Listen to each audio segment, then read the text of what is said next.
Hi guys, welcome to your Chapter 3 Lesson 7 notes on absolute value equations and inequalities. By the end of the day, you'll be able to solve equations and inequalities with absolute values. Now let's do a quick refresher on what absolute value means. Absolute value is a number's distance from zero. It's how much they're really worth. It's their distance from zero. For example, if I have this number line right here, we see that, we have 0, 1, 2, 3 over here. We say the absolute value of 3 is equal to 3 because it's 3 units away from 0, right? Okay, the distance here is 3. So the absolute value of 3 is 3. But guess what? You know what other number is also 3 away from 0? You guessed it, it's -3. If we go 3 in the opposite direction, -3 is also 3 units away from 0. So that means the absolute value of -3 is also 3. Okay? So if you had an equation like the absolute value of x equals 5, for example, you'd need to split this into two solutions. This means x is 5, but also x is -5. Because the absolute value of -5 is 5, and the absolute value of 5 is 5. So that's a little refresher on what absolute value is. Okay? So now how do you solve an equation with absolute value inside? Well, first you need to isolate the absolute value. You need to get the absolute value all by itself. So we're going to subtract 2 from both sides, and that gives us the absolute value of x equals 7. Now once you get this absolute value, should make that a little thinner, huh? Once you get this absolute value symbol right here, that's going to tell you that you need to split. So absolute value means split it.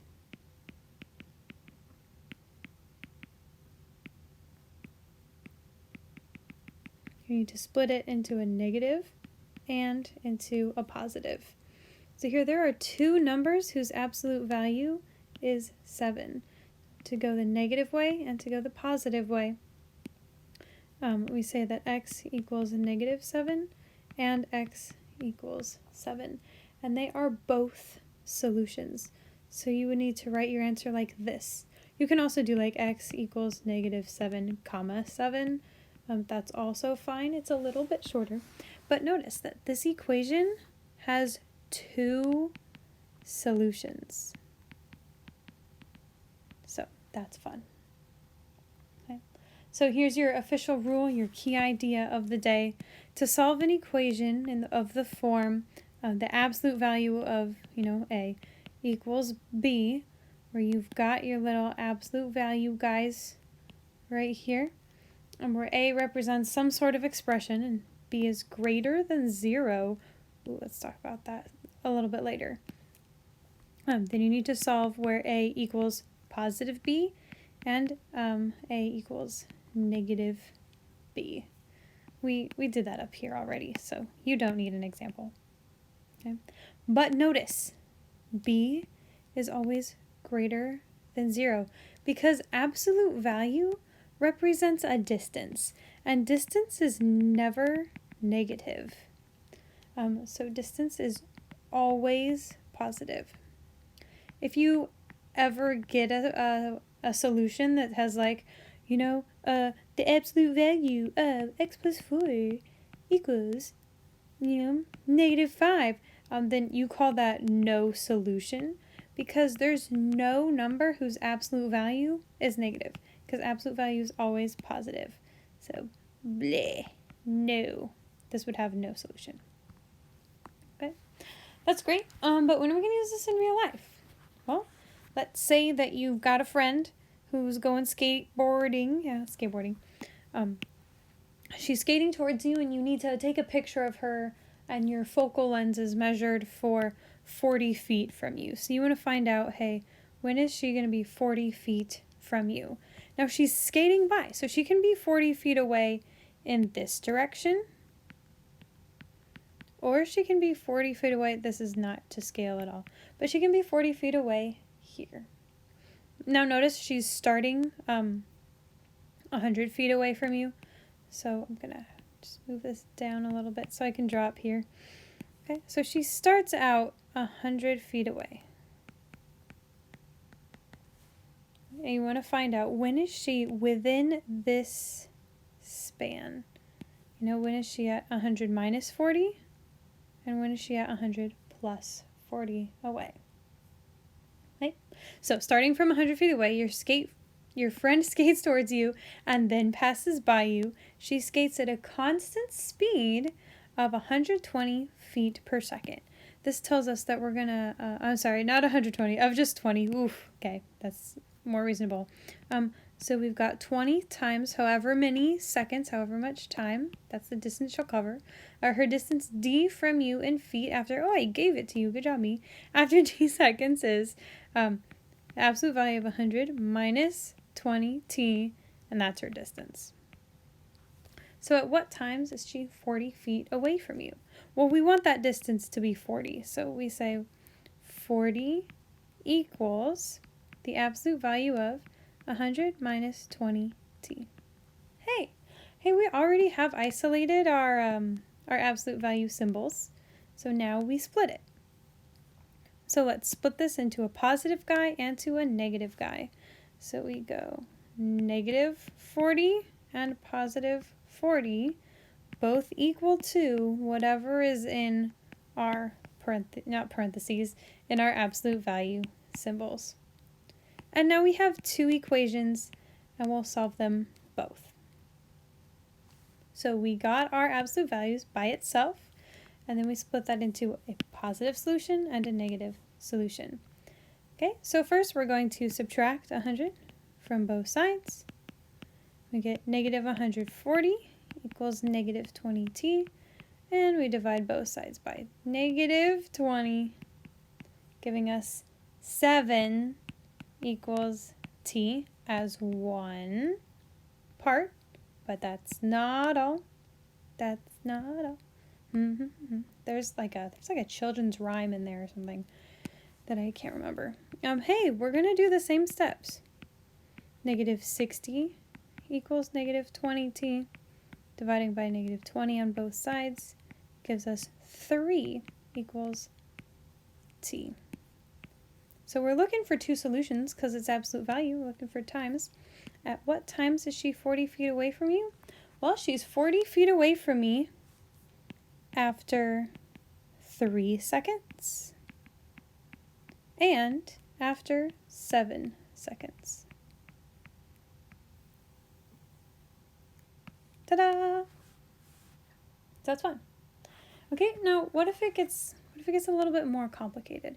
Remember, you always want to isolate your absolute value and then split it. Oh, that's important. Let's write that somewhere. Okay.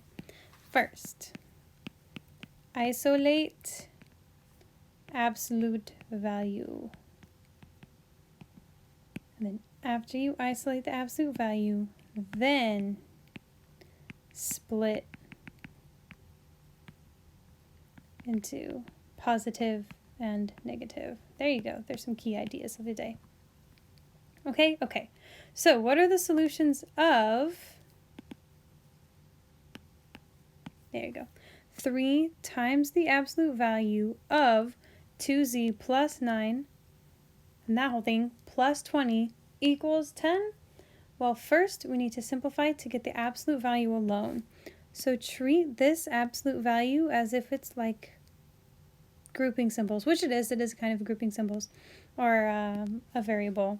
So first we want to subtract 12 from both sides, giving us 3 times the absolute value of 2z plus 9 equals negative 2.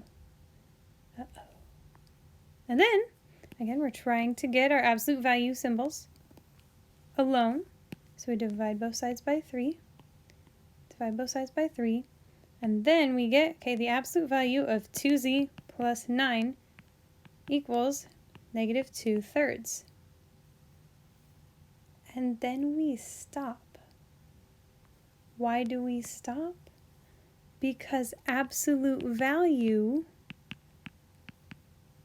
is not negative. It's never negative. That can't be a thing. So we actually say that this equation has no solution. Yikes. Because it can never be negative. Okay, now let's change the problem. And let's say, hey, what if we got a different problem? What if we ended up like, oh yeah, this is 4 or something, okay? If this is a completely different problem altogether, then, that was fun. Then once you get here, then again, you split it into a negative and a positive. So you would take 2z plus 9 equals 4 and 2z plus 9 equals negative 4. And then you would solve it from there. Okay. Trying to get z all by itself, and you just go from there. That's if you end up with absolute value equals a positive expression. So that's how you solve equations with absolute values. First, you need to get the absolute value all by itself, and then you set it equal to a positive and a negative value. Okay, now solving inequalities with absolute values is very much the same thing. To solve an inequality with absolute value of A is less than B, where A is variable expression, and of course B is greater than 0, because absolute value is always positive. Then you have a compound inequality where negative B is less than A is less than B. The same rule applies if it's like or equal to, right? So if there were less than or equal to, then do less than or equal to, less than or equal to, that kind of deal. So that still works. All right. Now, why does that make sense? Well, I'll show you with an example. Let's say that the absolute value of the absolute value of x is less than 5, for example. Okay. Then, according to our rule, negative 5, 5, 5, okay, we split it up into negative 5 is less than x is less than 5. And then we graph our x. So let's graph this compound inequality. We have an open circle at negative 5, an open circle at 5, and then we shade the area in between. Because you guys, any of these numbers will fulfill the absolute value of that number is less than 5. Why? Let's try out 2. The absolute value of 2 is 2. That's less than 5. Okay. What about negative 3? The absolute value of negative 3 is 3, which is less than 5. So it's anywhere between.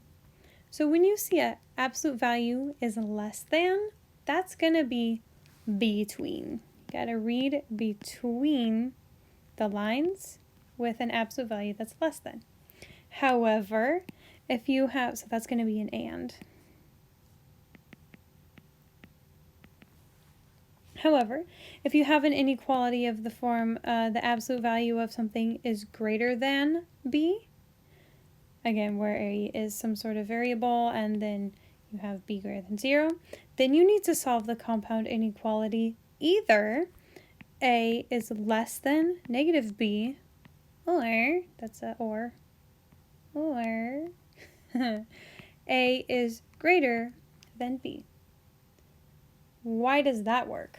Well, let's show it again.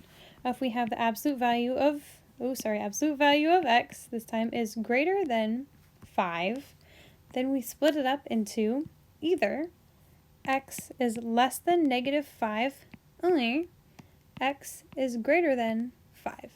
Well, why? Why does this make sense? Well, if we were to graph this, we would have open circle at 5, negative 5 and at 5. So either x is less than negative 5 or x is greater than 5. Why? Because their absolute value is bigger than 5. They're more than 5 away from 0. So the absolute value of negative 6 is 6, and 6 is greater than 5. because negative 6 is further away from 0 than negative 5 is. Okay? So when you have a greater than means or. Just gonna scoot this guy over just a little bit to make it all fit in here. So you have combining with your greater than, which is or, with absolute values, of course. Let's do 2. Let's do 1 as an example, and then we'll do an application, and we'll call it a day. So what are the solutions of the absolute value of 8n is greater than 24? Well, look, since we have a greater than, we're going to split that into an or. So either 8n is greater than 24, greater than or equal to 24, or 8n is less than or equal to negative 24. Was that confusing? Should I have, I'm going to switch those around. You'll see why in just a little bit. Okay, now we're going to solve both of these equations by dividing by 8 on both sides. So either n is less than or equal to negative 3, or n is greater than or equal to positive 3. And now when we graph it on this beautiful number line that I just drew for myself, 1, 2, 3, 1, 2, 3. Okay, either n is less than or equal to negative 3, or n is greater than or equal to positive 3. So I rearranged them so they'd be here on their number lines right by each other. Ta-da! Oh, we need to actually circle our answer, or that. Oh, that's like the worst circle ever. That's okay. Still works. Okay, great. When are we going to use this in real life? Well, let's say you need tolerance. This is actually what my brother does for his job, is quality assurance. You want to find a tolerance level. So a company makes boxes of crackers that should weigh 213 grams. So 213 is our ideal. A quality control inspector randomly selects some boxes to weigh.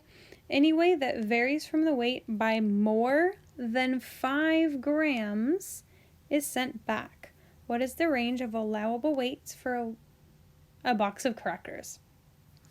So either you can go on your, wrong tool, sorry. So if you have your number line of acceptable weights, but wait, okay, you can either be 5 greater than 213, 1, 2, 3, 4, 5, which is up to 218, or you can go down 5, 4, 3, 2, 1, just kidding, to 208. Okay. So the acceptable range is anywhere, let's say by more than, so we'll make that inclusive. So the acceptable range is anywhere in here, okay? We would love for it to be 213, but it can be -5 or it can be up 5. But how do we solve this with absolute values and with inequalities? Because sometimes our numbers are messy or our numbers are big. So here, let me show you how to set it up. Okay, we're looking for weights. So let's let W equal the weight of a box of cereal in grams. Then we know that the absolute value of whatever the weight is, minus 213, is less than or equal to 5. Whenever you're dealing with tolerance, you need to have that tolerance be less than or equal. Actually, I shouldn't do yellow because that was the absolute value color. The absolute value needs to be less than or equal to, because it needs to be within this range. It cannot be outside of this range. So now we have our inequality, that the difference is less than 5. Oh, hey, and now we've already solved for our absolute value, so that's really cool. So we can split it into our positive and negatives. So either W minus 213 is less than or equal to -5, or W minus 213 is less than or equal to 5. Hold on. I switched this wrong.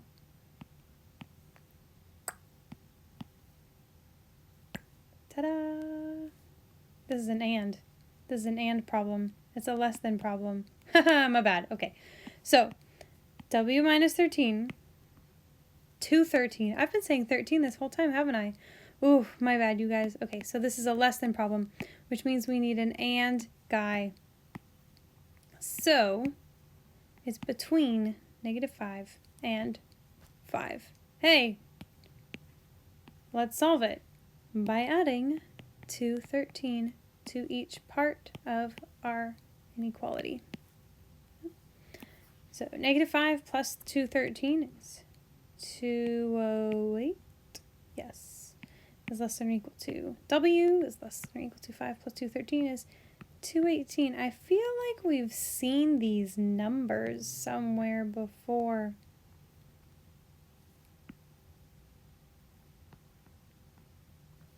Okay. When you have absolute value is less than or equal to, that's an and, that's an overlap. When you have absolute value is greater than or equal to, that's an or, that's a split.